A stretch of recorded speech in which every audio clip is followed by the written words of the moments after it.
এক ঝাঁক ইয়নদের নিয়ে যে মন্ত্রিসভা করছে, আশা রাখি ইনশাআল্লাহ সবার চাইতে বেশি ভালো এক দেশের সেবা পাবো।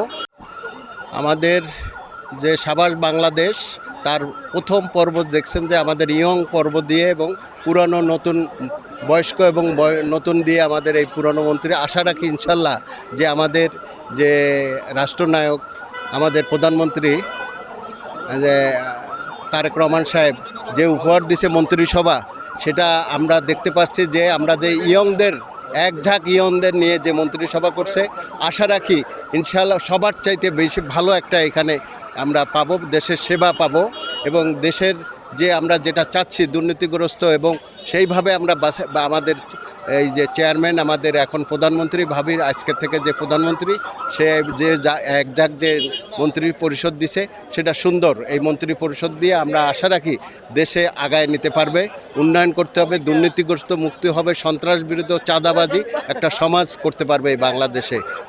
আমরা এই আশাবাদী 100%।